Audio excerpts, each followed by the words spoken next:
ఇప్పుడు మనం అలంకారాలు అనేటువంటి టాపిక్ సంబంధించినటువంటి మనం తెలుసుకుందాం. అలంకారములు, అలంకరోతి అలంకారః అనేటువంటి అలంకారం అంటే ఏంటి? అలంకరించబడేటువంటిదే అలంకారము.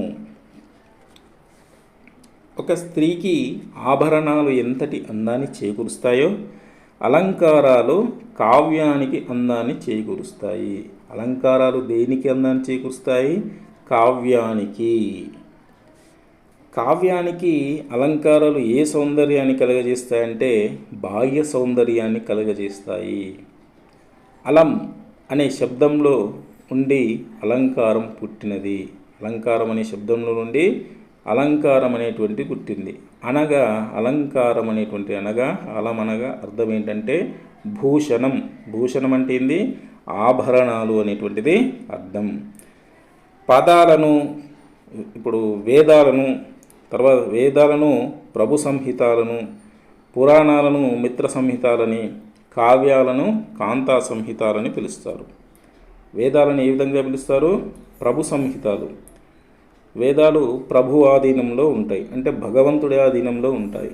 పురాణాలు మనకేమైనా ఆపదలు వచ్చినా ఎలాంటి రెమెడీస్ చేసుకోవాలి అనేటువంటిది, అది వ్రతాలు, పూజలు, నోములు మనకు పురాణాలకు సంబంధించినటువంటి తదితర విషయాలను తెలియజేస్తుంది. కాబట్టి అది మిత్రుని వలె ఉంటాయి. మరి కావ్యాలు కాంతా సహితాలు. కావ్యాలు ఏవైతే ఉన్నాయో కాంత, స్త్రీకి సంబంధించినటువంటి రాయబడుతున్నాయనేటువంటిది అర్థము. కాంత అంటే ఒక స్త్రీ ఏ విధంగా అలంకార ప్రియురాలో కావ్యం కూడా అలంకారానికి ప్రాధాన్యతనిస్తుంది. అంటే ఒక స్త్రీ అయితే ఏ విధంగా అందంగా తయారవుతుందో అలంకారాలతోటి, అట్లే కావ్యం కూడా అలంకారానికి ప్రాధాన్యతనివ్వడం జరుగుతుంది. భాషా పొదుపునకు అలంకారాలు ముఖ్య సాధన. భాషను బాగా వివరించడం కంటే ఒక్క అలంకారం మనకు ఉపయోగిస్తే చాలా తక్కువ సమయము, చాలా తక్కువ పేజీలు కావచ్చు, ఇంకా ఏదైనా కావచ్చు, ఆ విధంగా మనకు ఉపయోగం అనేది ఉంటుంది. మరి అలంకారాల యొక్క ప్రస్తావన మొట్టమొదట ఎక్కడ జరిగింది అంటే మనకు ఋగ్వేదంలో కనిపిస్తుంది. ఏ విధము? ఋగ్వేదంలో అలంకారాలకు సంబంధించినటువంటి మొట్టమొదటి ప్రస్తావన కనిపిస్తుంది. ఋగ్వేదంలో మరి ఎన్ని అలంకారాలు కనిపించాయంటే 3 అలంకారాలు కనిపించాయి. ఉపమాలంకారము, రూపకాలంకారము, అతిశయోక్తి అలంకారము. ఇవి మనకు ఋగ్వేదంలో కనిపించినటువంటి అలంకారాలు. తర్వాత తెలుగులో తొలి అలంకార శాస్త్ర గ్రంథం ఏది? కావ్యాలంకార చూడామణి. తెలుగులో తొలి అలంకార శాస్త్ర గ్రంథం అంటే అలంకారానికి సంబంధించే ఉన్నటువంటి గ్రంథం కావ్యాలంకార చూడమని. మరి దీన్ని రాసింది ఎవరు అంటే విన్నకోట పెద్దన. దీనికి ఆధారం ఏంటి?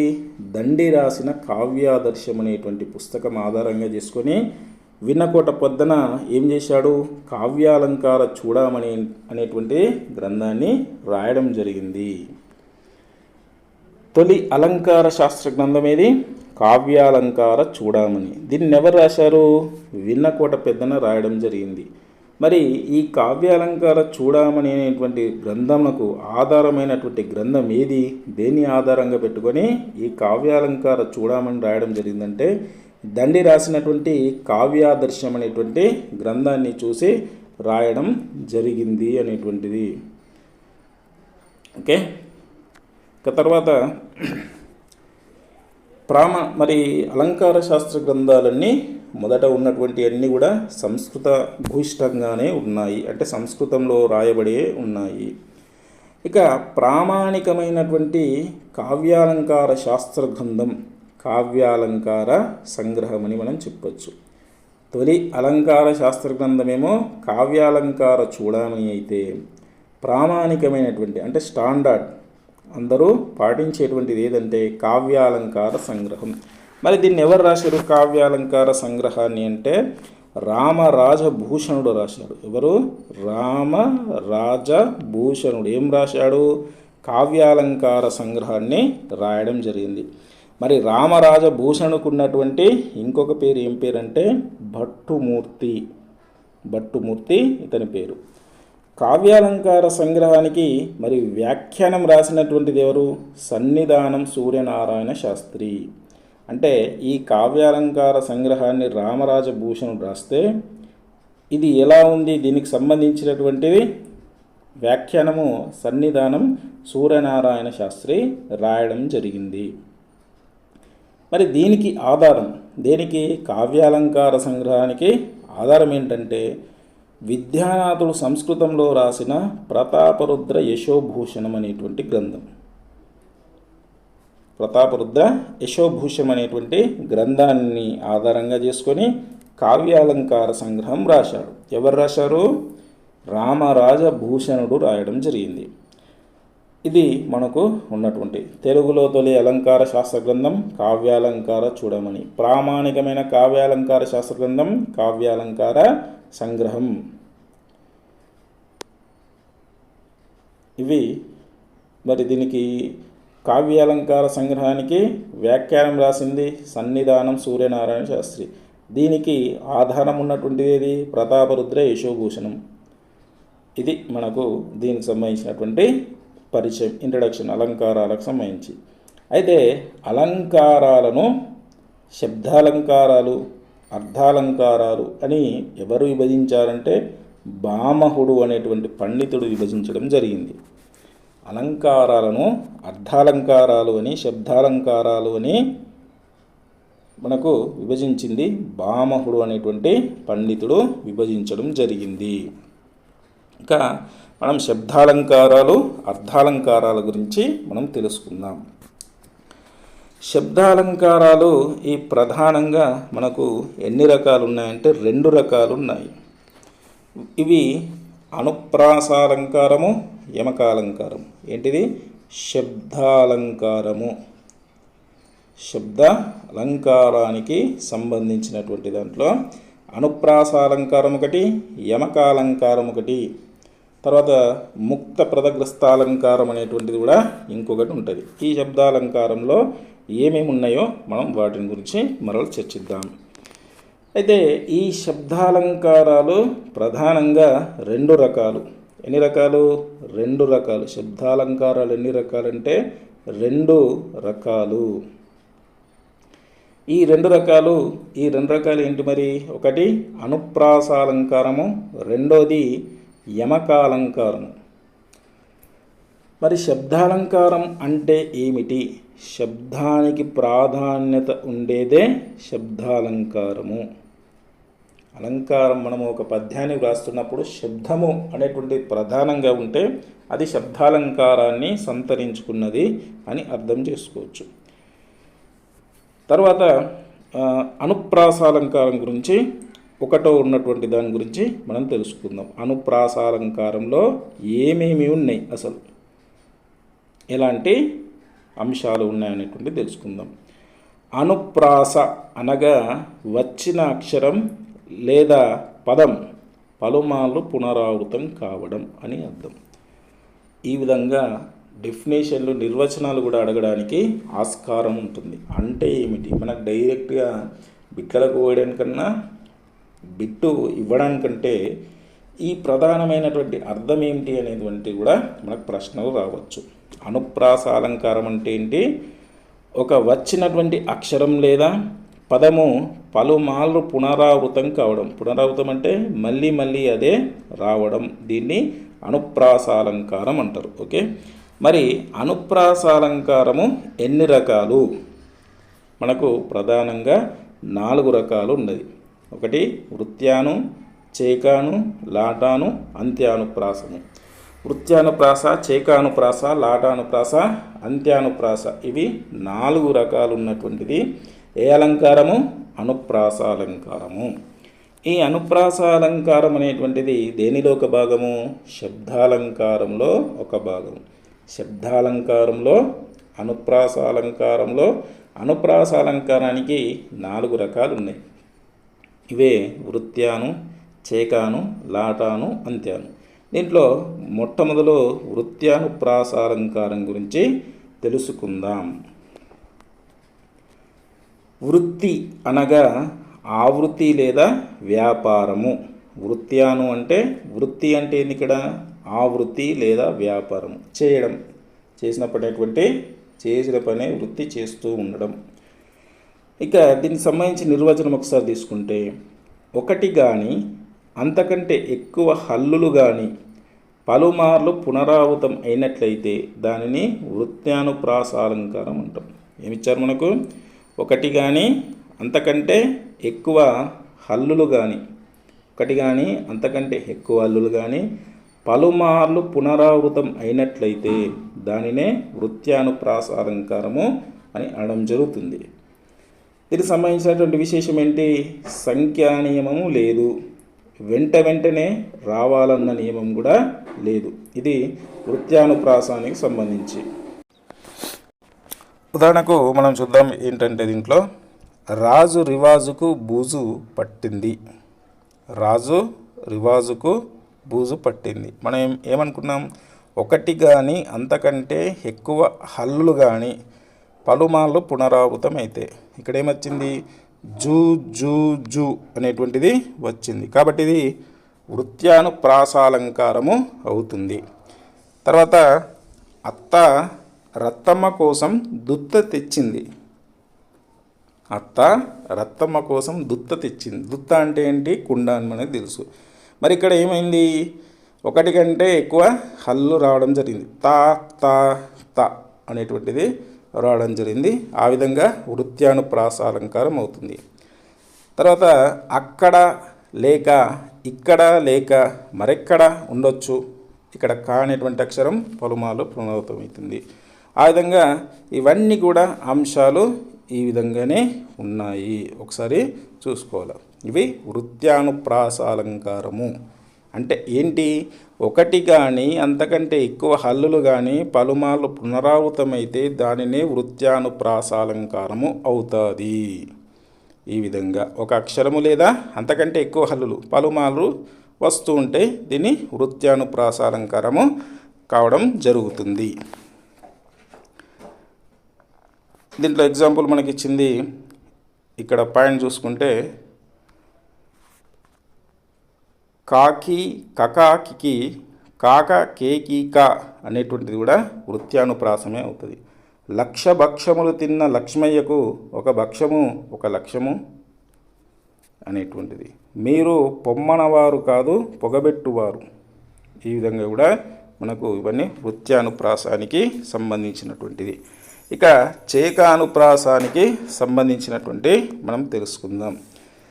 చేకులు అంటే మనకు అర్థం ఏంటంటే పండితులు అనేటువంటి అర్థం వస్తుంది. చేకానుప్రాస అలంకారం అంటే చేకులు అంటే పండితులు, జంట అని అర్థం వస్తుంది. దీని యొక్క అర్థం ఏంటంటే అర్ధభేదంతో కూడిన హల్లుల జంట అవ్యవధానంగా రావడమే చేకానుప్రాసాలంకారం అంటారు. రెండు హల్లులు మాత్రమే అర్ధభేదంతో జంటగా రావాలి. ఆ జంటలలో అచ్చులు వేరైనా పర్వాలేదు, హల్లులు సమానంగా ఉండాలి. ఇవి అంటే ఒక హల్లుల జంట అనేది ఏ విధంగా ఉండాలంటే అవ్యవధానంగా వస్తే చేకానుప్రాసం అవుతుంది. రెండు హల్లులు మాత్రమే అర్ధభేదంతో జంటగా రావాలి. ఆ హల్లులు ఏవైతే ఉన్నాయో అర్ధభేదం రావాలి. ఆ హల్లు తర్వాత వచ్చినప్పుడు హల్లుల భేదము రావాలి. ఇంకా ఉదాహరణకు మనం తెలుసుకుందాం. నీటిలో పడిన తేలుతుంది. ఇక్కడ ఏమొచ్చింది? ఒక పదము తేలు అనేది వచ్చింది. మళ్ళీ ఇక్కడ తేలుతుంది అని వచ్చింది. ఇక్కడ ఏమవుతుంది? అర్ధభేదం అనేది జంటగా వచ్చింది. కాబట్టి ఏమవుతుందంటే చేకానుప్రాస అలంకారము అవుతుంది. నీటిలో పడిన తేలుతుంది అంటే ఇక్కడ తేలు అక్కడ తేలు ఉంది. ఈ తేలు అనేటువంటి విషపు ప్రాణి నీళ్ళలో తేలుతుంది అనేటువంటి అర్థం. తర్వాత అరటి తొక్క రాదు. అరటి తొక్క రాదు. అరటి తొక్క అనేది అరటి పండు తీయగా వచ్చినటువంటి తొక్క. మరి తొక్క రాదంటే కాలుతో తొక్కడం. ఆ విధంగా తొక్క రాదు. నిప్పులో పడితే కాలుతుంది. ఈ రెండిటికి అర్థాలు వేరు. తమ్ముడికి చెప్పు తెగిపోకుండా నడవమని. తర్వాత ఓ మహిళ నీకు 100 వందనాలు. ఈ వందకు ఈ వందనాలకు చాలా తేడా ఉంటాయి. పూజారి జారి పడ్డాడు, జారి. కందర్పదర్ప సుందర దరహాసము అనేటువంటి అనాథనాద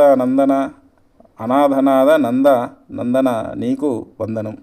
ఇవన్నీ కూడా హల్లుల మాత్రమే అర్ధభేదంతో జంటగా వచ్చినటువంటి, కాబట్టి ఇది చేకానుప్రాసము అవుతుంది.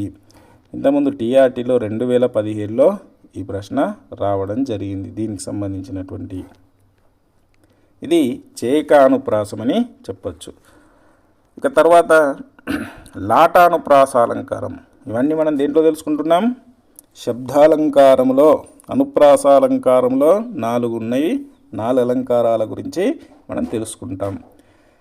తర్వాత లాటానుప్రాసాలంకారం మూడోది కనుక చూసుకుంటే, శబ్ద అర్ధభేదం లేకుండా తాత్పర్య భేదంతో కూడిన పదాల జంట వెంటనే వచ్చినట్టయితే దానిని లాటానుప్రాసాలంకారం అంటారు.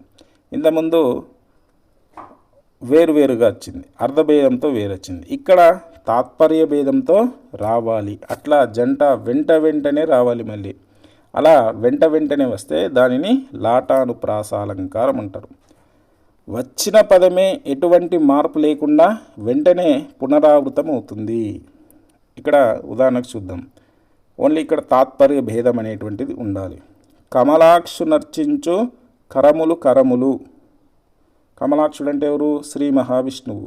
విష్ణువును అర్చించు కరములు అంటే ఏంది? చేతులు. మరి చేతులు అని 2 సార్లు ఎందుకు ఇక్కడ?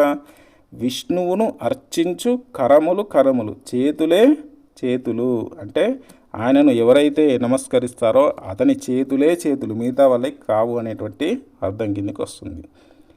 తర్వాత శ్రీనాథుడు వర్ణించు జివ్వ.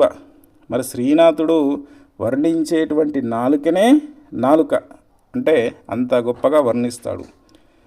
సమజోడుపై గెలుచు జయము అంటే ఇద్దరు ఒకే రకమైనటువంటి సామర్థ్యాలు ఉంటే వాళ్ళిద్దరిలో ఎవరు గెలుస్తారో వాళ్ళ జయము. శేషసాయికి శిరము. నరసింహుని చూడుకులు అంటే చూపులు. ఆపద యందు ఆదుకునే మిత్రుడు. ఇంతకుముందు టెట్లో వచ్చినటువంటి తీసుకుంటే శేషసాయికి ముక్కు శిరము అనుటలో అలంకారం మనకి ఈ విధంగా ఇస్తాడు. వృత్యాను, యమకము, లాటాను, చేకాను ఈ విధంగా ఇవ్వడం జరుగుతుంది. ఇప్పుడు మనం తెలుసుకునేది ఇది లాటాను ప్రాసము. ఓకే. ఇక తర్వాత అంత్యానుప్రాసాలంకారానికి సంబంధించి మనం తెలుసుకుందాం. పదం లేదా వాక్యం లేదా పాదము చివర ఒకే అక్షరం లేదా పదము పునరావృతమైతే దానిని అంత్యానుప్రాసాలంకారము అని అనడం జరుగుతుంది. అంటే పదము లేదా వాక్యము లేదా పాదము చివర, పాదం అంటే ఆ లైన్ చివర ఉన్నటువంటిది అదే అక్షరం మళ్ళీ పునరావృతమైతే వస్తూ ఉంటే దాన్ని అంత్యానుప్రాసాలంకారం అంటారు. ఉదాహరణకి ఇక్కడ మనకి ఇచ్చారు చూడండి. నగర మోగిందా, నయాగార దుమికిందా, దా అనేటువంటి అక్షరం రావడం జరిగింది కాబట్టి దీన్ని అంత్యానుప్రాసాలంకారము అంటారు. తర్వాత గొడ్లు డొక్కలు గుంజిన, వానపాములు ఎండిన, నడుం సుట్టుక పోతిన, ఎప్పుడు వస్తవు లేబరి, పాలమూరు జాలరి. ఇది అంత్యానుప్రాసాలంకారం అవుతుంది. పువ్వుకు ముల్లికి భేదం చెప్తే, ప్రవాహానికి నిశ్చలతకు రూపం కలిస్తే, ఆలోచనకి ఆచరణకి అర్థం చెప్తే, ఇవన్నీ కూడా అంత్యంగా వచ్చినటువంటి ఒక అక్షరము లేదా పదము ఏదైతే చివరగా వస్తుందో దాన్ని అంత్యానుప్రాసాలంకారము అవుతుంది. ఇది ఇక్కడితో ఈ అనుప్రాసాలంకారానికి సంబంధించి అయిపోయింది. తర్వాత యమకాలంకారం అనేటువంటిది ఉంది. ఈ యమకాలంకారం అనేటువంటిది అర్ధభేదం ఉండి తాత్పర్య భేదము లేకుండా పదములో మరలా ప్రయోగించుట. అర్ధభేదం ఉండి తాత్పర్య భేదం లేకుండా పదములో మరలా ప్రయోగించుట.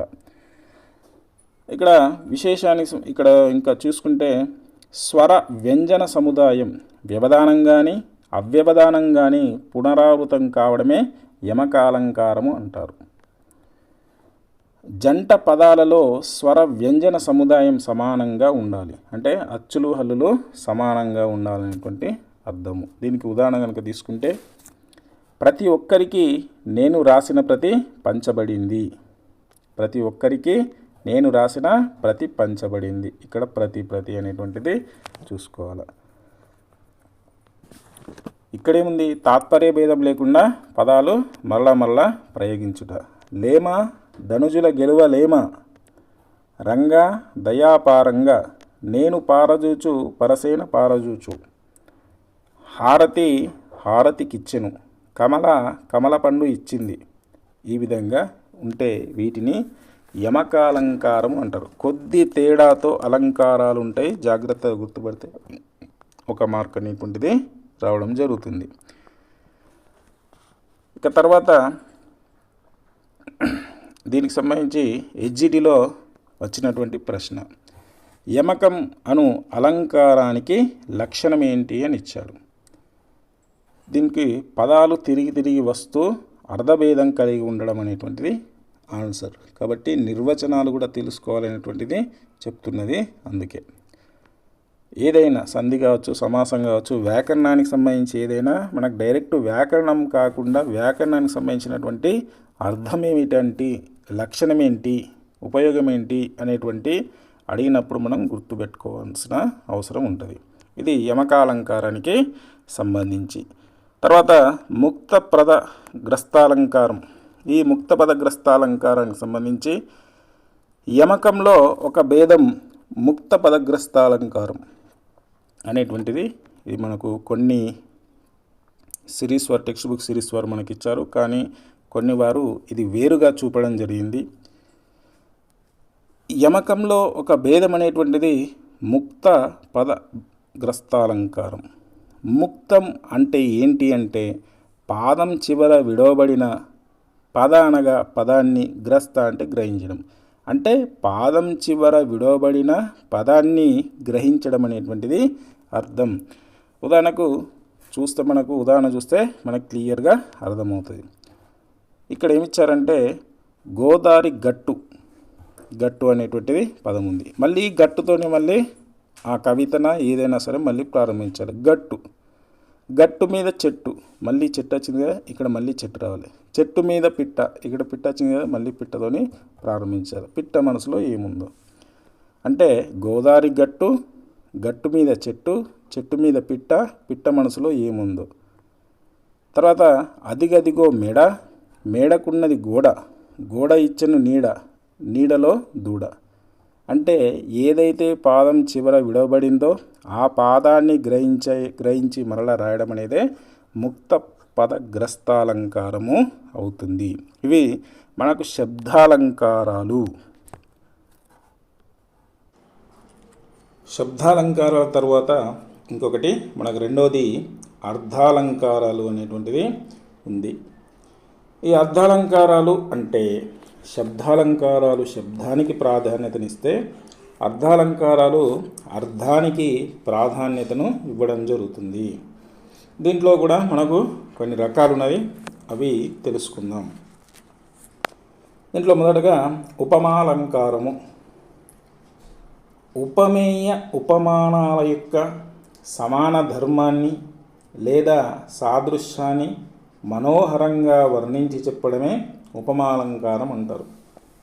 మనకు ప్రశ్న ఇట్లా కూడా రావచ్చు, ఈ క్రింది వాటిలో ఉపమాలంకారం అంటే ఏమిటి? ఉపమేయ ఉపమానాల యొక్క సమాన ధర్మాన్ని లేదా సాదృశ్యాన్ని ఉన్నటువంటి అంశాన్ని మనోహరంగా వర్ణించి చెప్పడాన్ని ఉపమా అలంకారము అంటారు. ఇక ఉపమాలంకారాలు రాయడంలో ప్రసిద్ధి చెందినవాడు కాళిదాసు. ఇతన్ని మనం ఏమని చెప్పుకుంటామంటే ఉపమా కాళిదాసస్య అంటాం. ఉపమా కాళిదాసస్య అంటే ఉపమాలంకారాలతోనే ఇతను చాలా రాసినటువంటి వాడు. ఉపమా కాళిదాసస్య, ఇతనికి చాలా ఇష్టం ఉపమాలంకారం అంటే. దాంట్లోనే ఉపమాలంకారాలనే ఎక్కువ రాయడం జరిగినటువంటిది. ఇక ఈయన అర్ధాంతరన్యాసాలు రాయడంలో కూడా ప్రసిద్ధుడు. ఎవరు? కాళిదాసు. ఉపమాలంకారాల్లో తర్వాత అర్ధాంతరన్యాసాల్లో కూడా రాయడంలో ప్రసిద్ధి చెందినటువంటి వాడు కాళిదాసు. ఉపమాలంకారాన్ని వివిధ అలంకారాలోకి మార్చడానికి కూడా వీలుంటుంది. కావున దీనిని రంగస్థలం మీద నటించే నర్తకి వంటిదని అయ్యప్ప దీక్షితులు చెప్పారు. ఎవరు? అయ్యప్ప దీక్షితులు చెప్పడం జరిగింది. ఉపమాలంకారాన్ని వివిధ అలంకారాల్లోకి మార్చడానికి వీలుంటుంది. ఏ అలంకారమైనా అట్లే ఉంటుంది. కానీ ఈ అలంకారం ఏ విధంగా ఉంటుంది? వేరే అలంకారాలకి మార్చడం జరుగుతుంది. కావున దీన్ని ఏమంటారంటే రంగస్థలం మీద నటించే నర్తకి వంటిది. రంగస్థలం మీద నటించే నర్తకి వంటిదని అయ్యప్ప దీక్షితులు చెప్పారు. ఇక్కడ మనకు ఇద్దరు కవులు రావడం జరిగింది. ఒకరు కాళిదాసు, ఒకరు అయ్యప్ప దీక్షితులు. కాళిదాసు ఎందుకు వచ్చిందో మనం గుర్తుంచుకోవాలి. అయ్యప్ప దీక్షితులు ఎందుకు వచ్చారో మనం గుర్తుంచుకోవాల్సినటువంటి అవసరం ఉంది. ఇక ఈ అలంకారంలో ప్రధానంగా 4 అంగాలు ఉంటాయి. అంటే 4 భాగాలుగా మనకు ఉంటాయి. ఈ 4 అంగాలు మనం తెలుసుకుంటే సరిపోతుంది. ఫస్ట్ ఉపమేయం. దేనిని పోలుస్తామో దానిని ఉపమేయం అంటారు. అంటే మనం దేన్ని పోలుస్తున్నామో దానిని ఉపమేయం అని. ఉపమాలంకారంలో 4 అంగాలు ఉంటాయి. ఈ 4 అంగాలు ఉపమేయ, ఉపమాన, సమాన ధర్మ, ఉపమావాచకాలు అనేటువంటి 4 ఉంటాయి. ఈ 4 ఏమేంటి అనేటువంటిది మనం తెలుసుకుందాం ఇప్పుడు. ఉపమేయం అంటే దేనిని పోలుస్తామో దాన్ని ఉపమేయం అంటారు. దీనికే వర్ణ్యము, ప్రస్తుతము, ప్రకృతమైనది, విషయము అనేటువంటి పేర్లు కలవు. ఉపమానం. దేనితో పోలుస్తారో దానిని ఉపమానం అంటాం. మనం దేనితో పోలుస్తున్నామో ఉపమానము. దీనినే అవర్ణ్యము, అప్రస్తుతము, అప్రకృతమైనది, విషయి అనేటువంటి పేర్లు దీనికి ఉపమానానికి ఉన్నవి. తర్వాత సమాన ధర్మము. ఉపమేయ ఉపమానాలలో సమానంగా ఉండేటువంటి ధర్మం అనేటువంటిది ఒకటి ఉంటుంది. దాన్ని సమాన ధర్మమని చెప్తాం. తర్వాత ఉపమావాచకం. ఉపమానాన్ని తెలియజేయడానికి లేదా సమాన ధర్మాన్నే కలపడానికి సూచించే పదాన్నే మనం ఉపమావాచకం అంటారు. ఇవి 4 అంశాలు ఉపమాలంకారంలో ఉంటాయి. ఉదాహరణ, దీనికి ఉపమావాచకానికి ఉదాహరణ ఏంటి? వలె, పోలే, లాగా, లా, చందంబున, పైడి, భంగి, కరణి, మాడికి అనేటువంటి పదాలను ఉపయోగించడం జరుగుతుంది. అంటే సమాన ధర్మాన్ని కలవడానికి సూచించే పదాలు ఇవి. ఈ పై 4 అంగాలు ఉన్నట్లయితే దానిని పూర్ణోపమాలంకారము అనడం జరుగుతుంది. ఇవి ఈ 4 లక్షణాలు కనుక ఉన్నట్టయితే పూర్ణోపమాలంకారం అని అనడం జరుగుతుంది. ఉదాహరణకు, ఆమె ముఖం చంద్రబింబం వలె అందంగా ప్రకాశిస్తున్నది. దీంట్లో ఉపమానోపమేయ సమాన ధర్మ ఉపమావాచకాలు ఏమున్నాయో మనం గుర్తుపెట్టాలి. ఆమె ముఖం ఏమైంది? ఆమె ముఖం ఉపమేయమైంది. మనం ఏం చెప్పుకున్నాం? దేనిని పోలుస్తున్నాం? ఆమె ముఖాన్ని పోలుస్తున్నాం. కాబట్టి దేనిని పోలుస్తున్నామో దానిని ఉపమేయం అంటాం.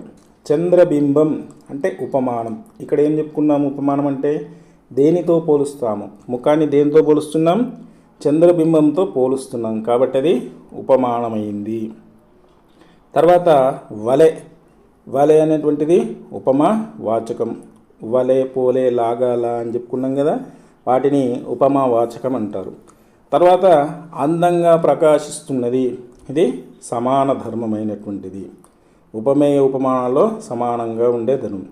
మనం ఎప్పుడు మాట్లాడుకుంటాం? ఆమె ముఖం చంద్రబింబం వలె అందంగా ప్రకాశిస్తున్నని అందంగా ఉన్నప్పుడే ఈ విషయాన్ని మాట్లాడుకుంటున్నాం. కాబట్టి ఆమె ముఖము అందంగా ఉన్నది, చంద్రుడు కూడా అందంగా ఉన్నాడు. ఈ రెండింటినే మనం సమాన ధర్మంగా చెప్పుకుంటాం. ఇది ఉపమాలంకారానికి సంబంధించినటువంటి అంశము.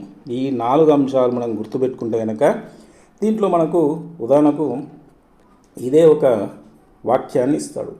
ఈ వాక్యాన్ని ఇచ్చి ఈ వలె అనేటువంటిది దేనిని సూచిస్తుంది? ఉపమానమా, ఉపమేయమా, ఉపమావాచకమా, సమాన ధర్మమా అనేటువంటిది మనకు క్లియర్గా తెలియాలి. తెలిస్తే అప్పుడు మనం గుర్తించవచ్చు. ఇది మనకు ఈ అలంకారం. తర్వాత లుప్తోపమాలంకారం అనేటువంటిది ఒక అంశం ఉంది. అలంకారాలు చాలా ఉన్నాయి మనకు, ఒకటి కాదు రెండు కాదు. ఒక్కొక్క పండితుడు కొన్ని అలంకారాలు తెలియజేశాడు. మనం అవసరం ఉన్నాయి కొన్ని మాత్రం మనం తెలుసుకోవాల్సినటువంటి, మన పాఠ్య పుస్తకాలకు సంబంధించి ఎన్ని అవసరం ఉన్నాయో అన్ని మనం తెలుసుకోవాలి. ఇక లుప్తోపమాలంకారం అనేటువంటిది ఉపమాలంకార ధర్మాలలో ఏది లోపించినా లుప్తం అంటే లోపించడం అనేటువంటి అర్థం వస్తుంది. ఉదాహరణకు చేనేత కార్మికులు ఎలుకల్లా మాడిపోతున్నారు. ఇచ్చట సమాన ధర్మం అనేటువంటి లోపం వచ్చింది. ఎట్లా మాడిపోతున్నారు మరి? వేరే విధంగా మాడిపోతున్నారంటే వేరు, ఎలుకల్లా మాడిపోతున్నారు అనేటువంటిది ఇవ్వడం జరిగింది. ఎట్లా? ఇంకా దీనికి ఉదాహరణలు, ఆమె ముఖం చంద్రబింబం వలె ఉన్నది, రైతు ముని వలె తెల్లారుజామునే లేస్తాడు, ఉపమేయం, కిషోర్ లేడిపిల్లలా పరిగెత్తుతున్నాడు, లుప్తోపమానం, ఏకలవ్యుడు అర్జునుని వలె గురి తప్పని విలుకాడు, పూర్ణోపమానం, తోటలో పిల్లలు సీతాకోక చిలుకల్లాగా అటు ఇటు తిరుగుతున్నారు, పూర్ణోపమానం. ఇవి మనకు ఈ అంశాలు. తర్వాత ఇక ఉపమాలంకారానికి సంబంధించి ఇంకా ఈ అర్ధాలంకారాలలో ఇంకా ఏమేమి ఉన్నటువంటి మనం చూసుకుందాం. ఉత్ప్రేక్షాలంకారానికి సంబంధించి మనం తెలుసుకుందాం. ఉత్ప్రేక్ష అంటే ఊహ. ఉపమాన ధర్మ సామ్యం చేత ఉపమేయాన్ని ఉపమానంగా ఊహించి చెప్పడం, దీన్ని ఉత్ప్రేక్షాలంకారం అంటారు. ఇందులో ఉపమానానికి అధిక ప్రాధాన్యత, ఉపమేయానికి అల్ప ప్రాధాన్యత ఉంటుంది. కావున ఉపమాన అధికరణ, ఉపమేయ అధక్కరణ అలంకారము అని అనడం జరుగుతుంది. దేనికి ఎక్కువ ప్రాధాన్యత ఉంటుంది? ఉపమానానికి అధిక ప్రాధాన్యత ఉంటుంది, ఉపమేయానికి అల్ప ప్రాధాన్యత ఉంటుంది. దేంట్లో? ఉత్ప్రేక్షాలంకారంలో. మరి ఉత్ప్రేక్ష అంటే ఏంది? ఊహ అనేటువంటిది అర్థం వస్తుంది. ఇక ఉత్ప్రేక్షకు సంబంధించి మరి ఊహకు సంబంధించినటువంటి తెలియజేసేటువంటి పదాలు తెలుసుకుందాం. అన్నట్లు, అనగా, అన్నట్లు, కాబోలు, ఏమో, ఓ, ఒక్కో, ఏమకో, తలచెదన్, భావించెదన్, ఊహించెదన్, ఇవన్నీ ఊహను తెలిపేటువంటి పదాలు. వీటికి అనుగుణంగా మనకు ప్రశ్న రావడం జరుగుతుంది. ఒకటో చూడండి, చక్రవాకముల యొక్క విరహాగ్ని నుండి పుట్టిన పొగయా అన్నట్లు చీకటి వ్యాపించింది. ఏమన్నట్లు? పొగయా అన్నట్లు. కాబట్టి ఇది ఉత్ప్రేక్షాలంకారం అవుతుంది, అంటే ఊహించడం. రెండవది, రుక్మిణి తేజరిల్లే సానబట్టిన మకురాంశ శస్త్రమనగా, అనగా అనేటువంటి వచ్చిన ఉత్ప్రేక్షణ అవుతుంది. తర్వాత మూడవది, వంగిన చెట్టు కొమ్మ గొడిగి పట్టినట్లుందా. వంగిన చెట్టు కొమ్మ ఏ విధంగా ఉంది? గొడుగు, ఛత్రి పట్టినట్లుందా.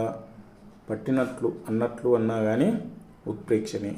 ఈ విధంగా అన్నట్లున్నవి, అన్నట్టున్నారు, ఉన్నాయి, అన్నట్లుంది, ఇవన్నీ కూడా ఉత్ప్రేక్షాలంకారానికి సంబంధించినటువంటివి. ఇంతకుముందు టెట్లో కూడా 2017లో రావడం జరిగింది.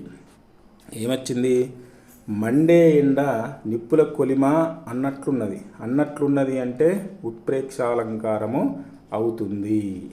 ఆ విధంగా గుర్తుంచుకోవాల్సిన అవసరం ఉంది. ఇది ఉత్ప్రేక్షాలంకారం. తర్వాత రూపకాలంకారం. రూపకాలంకారానికి సంబంధించి ఉపమేయంలో ఉపమాన ధర్మాన్ని ఆరోపించి చెప్పడం. ఉపమేయంలో ఉపమాన ధర్మాన్ని ఆరోపించి చెప్పడమే రూపకాలంకారం అవుతుంది. అనగా ఇక్కడేంటి? ఉపమేయ ఉపమానాలకు అభేదం చెప్పడమే ఇందులో ఆరోపణ ప్రధానమైనటువంటిది అనేటువంటిది మనకు తెలియజేస్తుంది. ఇది రూపకాలంకారం.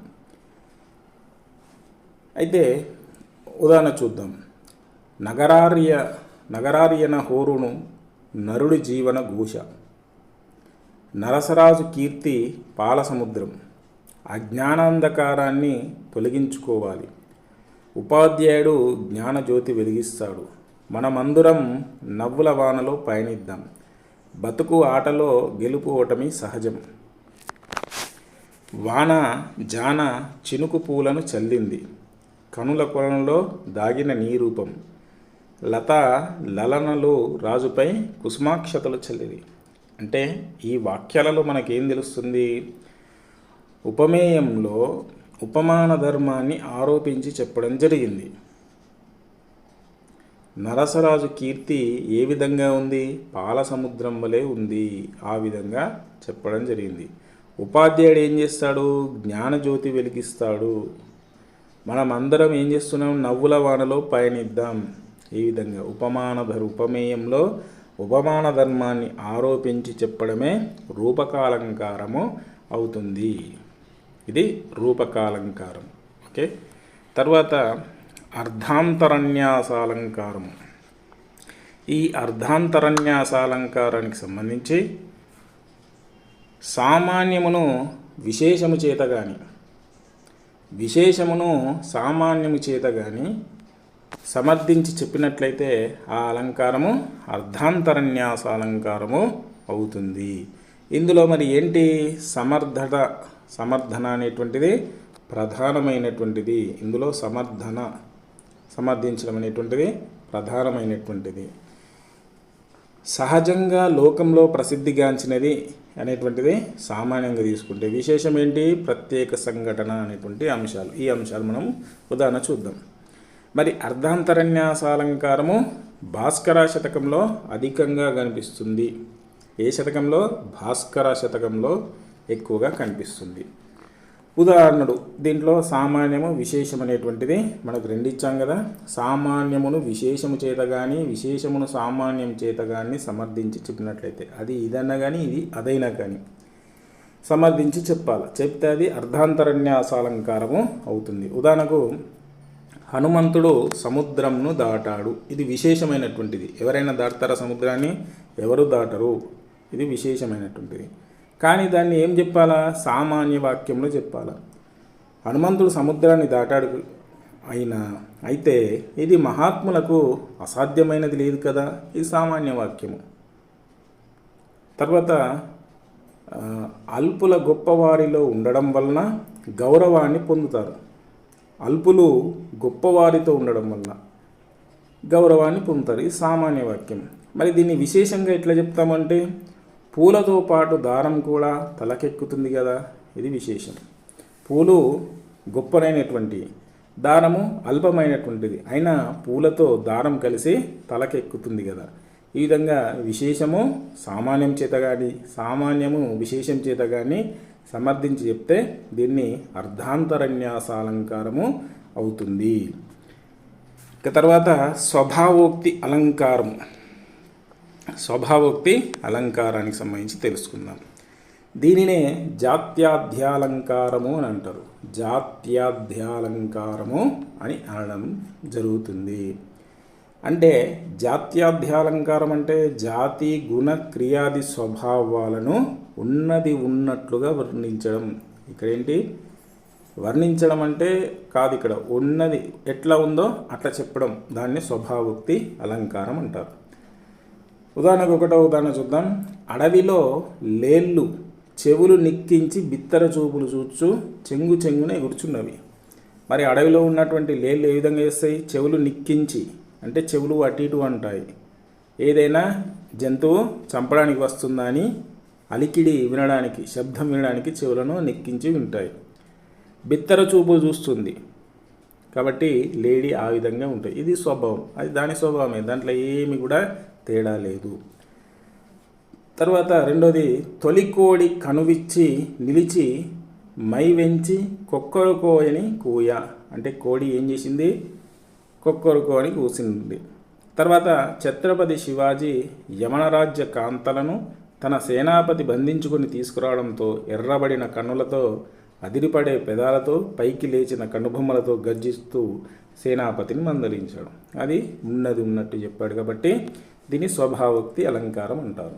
తర్వాత నాలుగవది, చెట్ల ఆకులు గాలికి మెల్లగా కదులుతున్నాయి.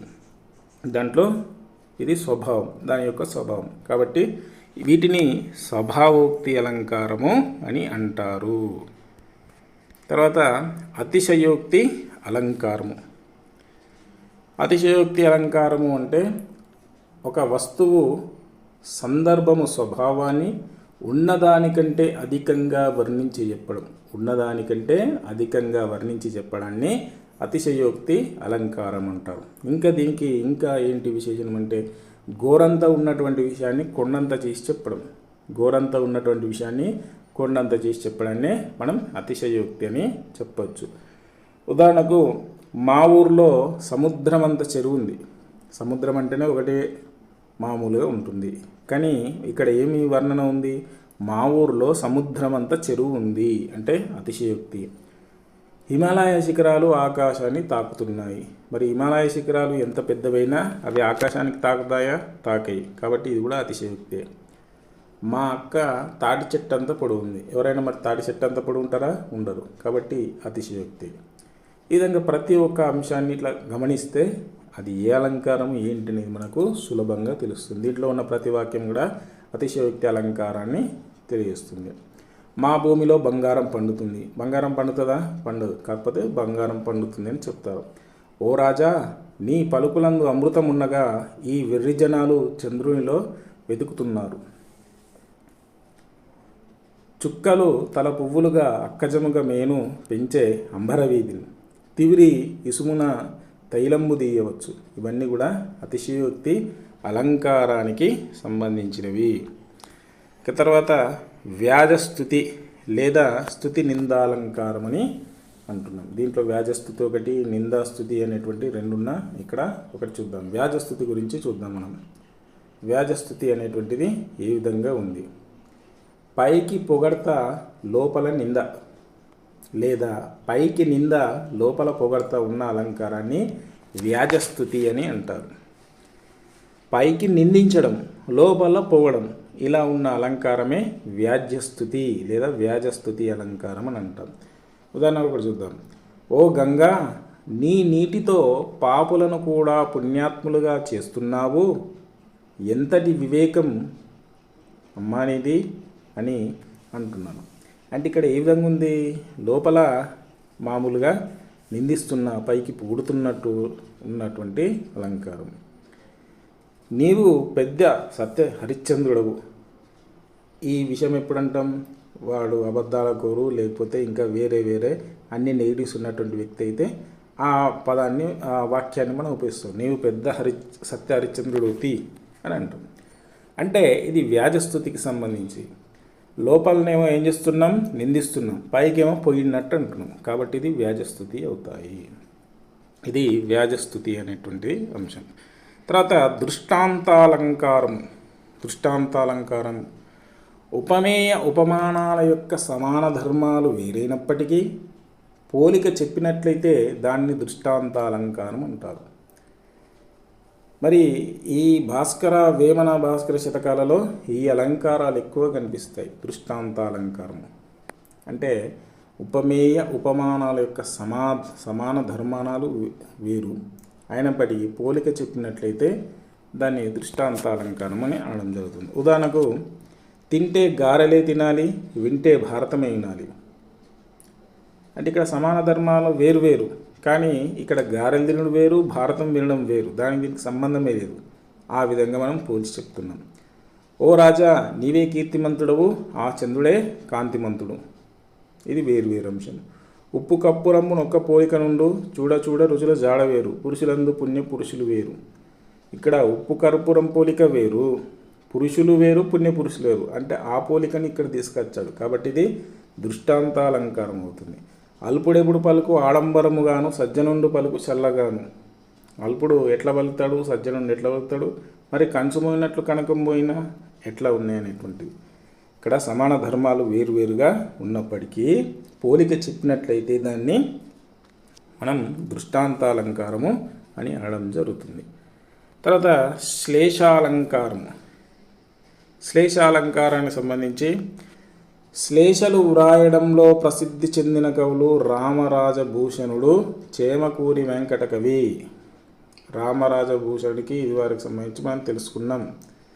ఇది రామరాజభూషణుడు, తర్వాత చేమకూర వెంకట కవి. శ్లేషలు ఎక్కువ వ్రాస్తారు.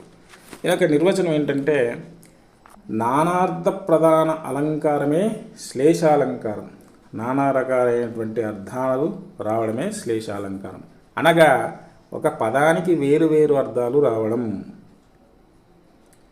ఉదాహరణ తీసుకుంటే రాజు కువలయానందకరుడు. రాజు అంటే ఇక్కడ ఏమేమి వస్తాయి? భూపాలుడు, చంద్రుడు, కువలయం, భూమి, కలువ అనేటువంటిది వస్తుంది. ఈ విధంగా శ్లేషాలంకారాన్ని ఉపయోగిస్తారు. మిమ్ము మాధవుడు రక్షించుగాక. మాధవుడు అంటే ఎవరు అర్థం వస్తారు? మరి ఇక్కడ శివుడు అర్థం వస్తుంది, విష్ణువు అర్థం వస్తుంది. తర్వాత మానవ జీవనం సుకుమారం. మానవ జీవనం ఏంటి? సుకుమారం. మనిషి ఆధునిక జీవనం ఎట్లుంది? మా విడాకులు తెప్పించండి. మా విడాకులు మా విడాకులు అంటే ఆకులు, మా విడాకులకు సంబంధించి ఏమేమి ఉన్నాయో. తర్వాత మా విడాకులు ఇవి, వీటికి సంబంధించివి శ్లేష అంటే రకరకాలైనటువంటి అర్థాలు వచ్చేటువంటివి. వాడి కత్తి తీసుకురండి. వాడి అంటే మామూలుగా అర్థం పలుదునైనా, వాడి అంటే మరొకటి అనేటువంటి అర్థం వస్తుంది. ఆమె లత పక్కన నిలిచింది. లత అంటే తీగ అని వస్తుంది, లత అంటే వ్యక్తి పేరు అని కూడా వస్తుంది. తర్వాత ఆ వానకోయిల పూర్తిగా తడిపింది. ఆ వానకోకిలను పూర్తిగా తడిపింది. ఇక్కడ కోకిల అని వస్తుంది, కోయిల అని వస్తుంది. తర్వాత పుండరీకము వనమునందుండెను. పుండరీకం అంటే ఏంది? పద్మము, పులి అని వస్తుంది. వనము అంటే వనము, అందు అంటే అడవి అనేది సరస్సు అని వస్తుంది. నీవేళ వచ్చెదవు. నీవు ఎలా, లేదా నీ వేళ అంటే వేళ అంటే ఏంది? ధర, భూమి అనేటువంటి అర్థం కూడా మనకు రావడం జరుగుతుంది. వేళ అంటే ధర, ధర అంటే భూమి. అప్పిచ్చువాడు. అప్ అంటే నీరు, ఆప్ అంటే నీరు, అప్పిచ్చువాడు అంటే రుణం. గనుడు అంటే గొప్పవాడు, గనుడు అంటే మేఘుడు. ఇట్లా నానార్థములు అని చెప్పచ్చు. దీన్ని శ్లేషాలంకారము అని అంటాము. ఇంకో అలంకారము దీపక అలంకారానికి సంబంధించి మనం తెలుసుకుందాం. దీపక అలంకారం. ఈ దీపక అలంకారం ఏంటి? దీని యొక్క లక్షణం ఏంటంటే ప్రకృతములకును అప్రకృతములకును సాధారణ ధర్మముచే ఏకాన్వయము కల్పించినచో అది దీపకాలంకారం అవును. అంటే ప్రకృతములకును ఏమైతే ఉన్నాయో, అప్రకృతములు అయితే ఏవైతే ఉన్నాయో సాధారణ ధర్మముచే ఏకాన్వయము కల్పించితే అది దీపకాలంకారం అవుతాయి. ఉదాహరణకు అమృతత్వం చేత చంద్రుడు, సౌందర్యం చేత రాణి విరాజిల్లుచుండును.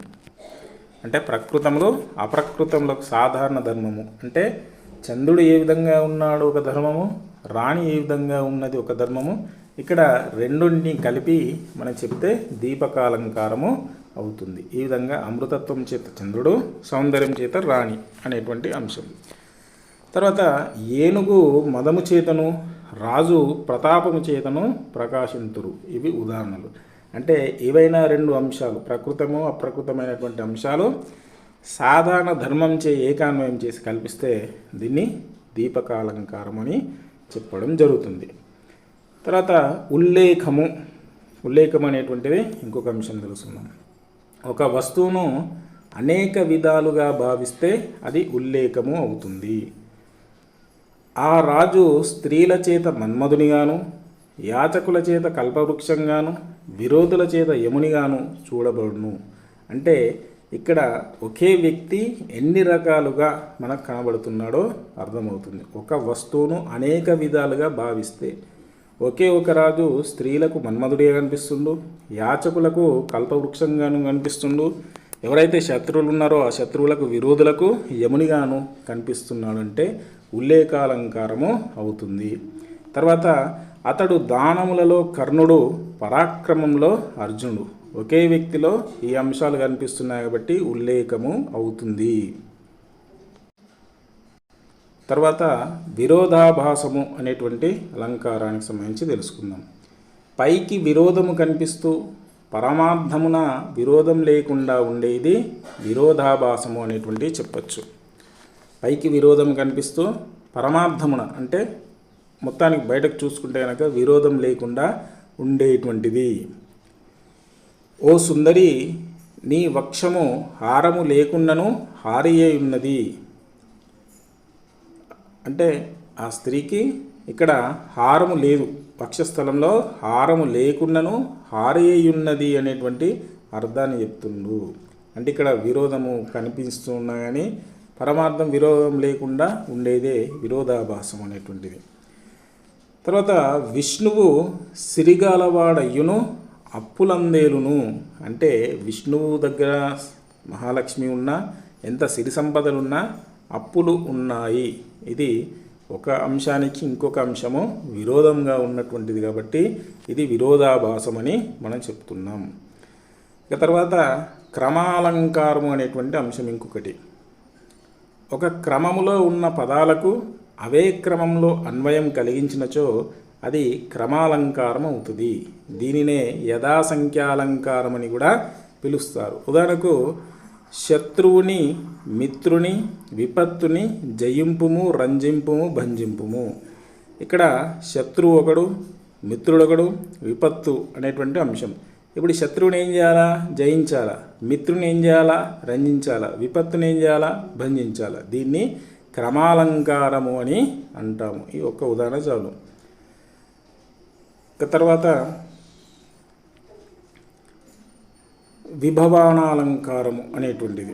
ఇక విభవానాలంకారం అనే దానికి సంబంధించి తీసుకుంటే కారణము లేకపోవుట వలన కానీ విరుద్ధ కారణము వల్ల కానీ కార్యము పుట్టినట్టు చెప్పుటను విభవానాలంకారము అంటారు. కారణం లేకపోవటం వల్ల కానీ విరుద్ధ కారణం వల్ల కానీ కార్యము పుట్టినట్లు చెప్తే, ఉదాహరణకు ఆమె పాదములు పారాని లేకనే ఎర్రగా ఉన్నవి అంటే కారణం లేకున్నా కానీ విరుద్ధ కారణం వలన కార్యము పుట్టింది. ఏం పుట్టింది ఇక్కడ? ఆమె పాదాలు పారాని లేకనే ఎర్రగా ఉన్నవి అనేటువంటి ఉదాహరణకు ఈ విధంగా. ఉదాహరణకు మేఘము లేకుండానే వర్షము పడుతున్నది. ఇది కూడా విభవానాలంకారం అని చెప్పవచ్చు. ఇక తర్వాత ఇంకొకటి అన్యోన్యాలంకారము అనేటువంటిది. పరస్పరం ఉపకారం పొందినట్లు చెప్పిన అది అన్యోన్యాలంకారం అగును. అంటే పరస్పరం ఉపకారం పొందినట్లు. ఉదాహరణకు రాత్రి చంద్రుని చేత ప్రకాశించును. రాత్రి చంద్రుని చేత ప్రకాశిస్తుంది. రాత్రిలో చీకటి ఉంటుంది కాబట్టి చంద్రుని చేత ప్రకాశవంతంగా ఉంటుంది. మరి ఇక్కడ రాత్రి చేత చంద్రుడు ప్రకాశించును అనేటువంటి ఒకదానికి ఒకటి అన్యోన్యాలంకారం. ఇవి మనకు ఉన్నటువంటి టెక్స్ట్ బుక్లో ఉన్నటువంటి కొన్ని అలంకారములు.